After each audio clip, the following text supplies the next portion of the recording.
We have a question from Lisa. Lisa says, "Hi Raf, I hope you're well. Thank you so much for doing these AMAs. They're extremely helpful. Glad you find them helpful, Lisa, and nice to hear from you.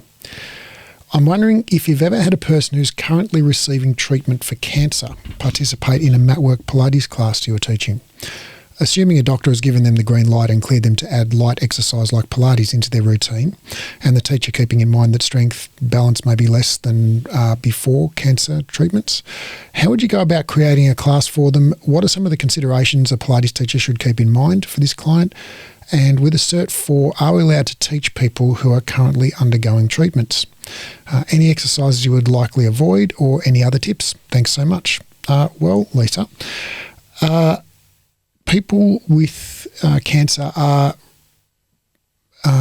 recommended to engage in exercise during and after cancer treatment, and exercise has been shown to be safe and beneficial for cancer survivors, and that includes people who are currently undergoing treatment. Cancer is not one disease. It's a group of around 200 related diseases, and so there are different specific modifications that you might need to make in relation to different types of cancers. For example, somebody with breast cancer may undergo radiotherapy or a mastectomy surgery to their chest area. And sometimes they have to take out part of the pectoralis major muscle if they do a mastectomy and the cancer's infiltrated the pec muscle. Sometimes they take out the lymph nodes under the armpit if the cancer has spread to the lymph nodes. And even if they don't take out any of those things, just the radio frequency treatment essentially cooks the tissue of the muscles and skin and ligaments and tendons and fascia in there and makes it more stiff. And you might possibly combine that with a surgical scar and removal of part of the muscle, and what you get is really reduced range of motion. And if that's the case, then you're going to have to work on gradually stretching that out and increasing range of motion, building strength back up in the pec muscle. And if the lymph nodes have been taken out, lymph is a system, it's part of your circulatory system that essentially returns fluid to the blood system that leaks out, which is fluid leaks out of our capillaries, our blood vessels, as a normal part of circulation, and is returned to, washes past our cells and nourishes them, and then is returned to the heart via the lymph system. And so think of lymph as essentially, it's kind of similar to veins in that veins return blood to the heart, whereas the lymph system returns lymph to the heart, which is essentially all of the liquid parts of blood without the blood cells. If the lymph system has been compromised, like if there's been removal of part of the lymph system, then the arm can get really swollen because the lymph system that usually returns that fluid back up to the main, to the torso and the heart has been removed. So when people exercise, blood gets pumped into the arm, fluid leaks out of the vessels like normal, but it doesn't get sucked up by the lymph system because there's no lymph system. So the arm can swell up like a balloon. So people, for instance, it's called lymphedema. Edema is swelling. People who have lymphedema as a result of their lymph nodes being taken out should wear a compression sleeve when they exercise. And that's just essentially a crepe bandage like you buy from the chemist when you've got a sore elbow or something. And they'll probably be given one by their treating medical professional. But they should wear that if they've had their lymph nodes taken out.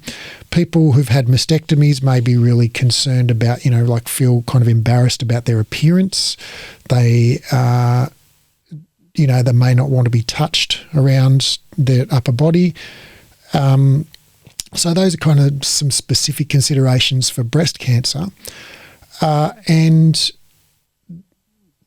Then for other types of cancer, there are also specific recommendations. For example, with bone cancers, then where the cancer has infiltrated the bone and in any part of the body, the bone becomes more brittle and is more weaker and easy. It can fracture more easily. So people with bone cancer you need to avoid impact and if it's in the spine, flexion under load. So basically as if they had osteoporosis. You treat them the same as if they had osteoporosis.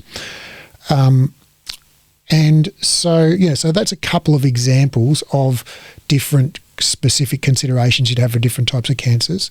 And then there are general considerations that are common for all cancers really. And for just about every cancer, the number one symptom is fatigue.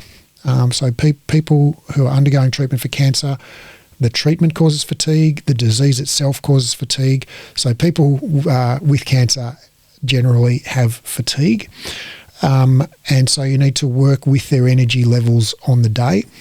Some days are good days, they can do more. Some days are bad days, they can't do as much. You just have to work with that. People who are undergoing chemotherapy or other immune suppressant therapy have a much higher risk of infection. So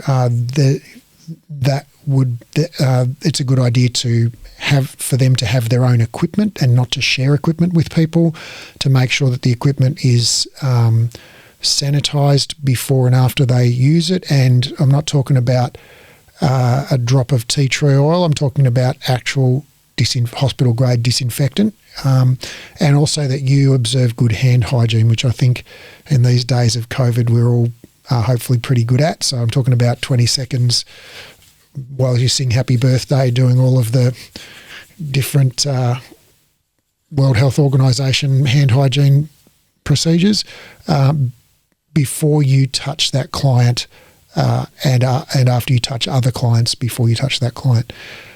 So those are kind of the general guidelines. Now, if you're going to be working with people who have chronic medical conditions, you should absolutely get yourself a copy of this book. ACSM, the American College of Sports Medicine's Guidelines for Exercise Testing and Prescription, 10th edition. That's the current edition, published in 2018. And it's available on Amazon or Booktopia or Fishpond, any place. The hard copy is about $45. It's an absolute wealth of information. It's got a whole chapter on cancer, and it's got a table with all of the specific recommendations for different types of cancer and also all the general recommendations. So you really, really should buy yourself a copy of that. And you can I've actually found a PDF copy that I found online, which was only like $17 Australian. So you really should absolutely get a copy of that. Can you be working with someone with cancer? Absolutely. Exercise is recommended for people with cancer. You just need to check in with them, find out how they're feeling each day, whether they're on immune suppressant medication, and if they have any, depending on if they've had a surgery or radiotherapy, the part of their body where they've had surgery or radiotherapy may be stiff, sore, weak, etc. So you just, if they had a stiff, sore or weak body part, as per normal, you would just gradually stretch and strengthen that up. With the caveat that obviously a recent surgery that is still healing, within the tissue healing time, you would not stretch it or strengthen it. And if anyone comes to you post-surgery, they should have some kind of leaflet from their doctor. Usually the doctor, when you have a surgery, they give you a little green photostated piece of paper that says, the first 7 days do this, the second 7 days do that, the next 4 weeks do this, and that tells you kind of when you can start exercise again. And if in doubt, ask the person's permission to email their doctor and ask them for their doctor's name and the practice where they practice at, and then just send it, ring up the practice, say, hey, I want to email the doctor. What's the email I send it to? And then email the doctor, CC the client, so everyone knows that everybody's included. Just say, hey, client name, gave me permission to contact you as she's coming to my exercise class or he's coming to my exercise class. We're doing Pilates. I just wanted to check in with you vis-a-vis, do you have any particular exercise recommendations, contraindications, etc. But basically, if you buy that book and you read the chapter on cancer, you will find a wealth of information and specific advice there. So that is what I would suggest to you. And people with cancer, Lisa, need to exercise just like everybody else.